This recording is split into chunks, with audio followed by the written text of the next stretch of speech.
नमस्कार मंडळी, स्वागत आहे आपल्या यूट्यूब चॅनलवर। ठरलं तर मग या मालिकेच्या पुढील भागात आपल्याला असं पाहायला मिळतं की आता अर्जुन कोर्टाला सांगत असतो, जज साहेबांना सांगत असतो की जज साहेब, मला हे दाखवण्याआधी मला साक्षी शिकरेला एक रिक्वेस्ट करायची आहे, ती मी करू का?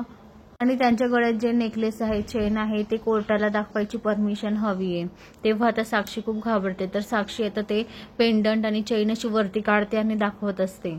आता साक्षीला काही आयडियाच नसते की नेमकं काय चाललं आहे। तिला म्हणजे माहित पण नसतं की हे अर्ध पेंडंट हे अर्जुनकडे आहे असं, हे तिला लक्षातही नसतं। तर आता इकडे अर्जुन म्हणतो, प्लीज मला दाखवा। तेव्हा आता अर्जुन ती पेंडंट दाखवते, तेव्हा अर्जुन त्याच्या हातातला जो अर्धा एस असतो तो तिच्या पेंडंट जवळ घेऊन जातो। तर आता हे पाहून साक्षीला खूप मोठा धक्का बसतो।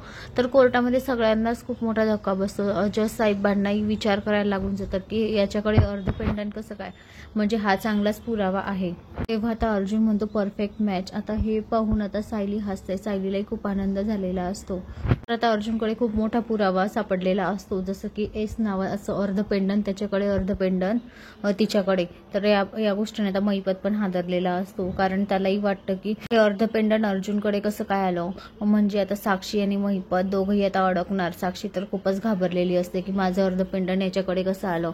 तर आता मंडळी, आता अर्जुनने ते प्रूव्ह करून दाखवलेलं आहे। आता कोर्टाचा फैसला आपल्याला ऐकायचा आहे। कोर्ट आता त्याचा फैसला मांडून आता साक्षीला चांगल्या जेलमध्ये आता सोडवणार आहे, कारण तिने खूप काही पापं केलेली असतात।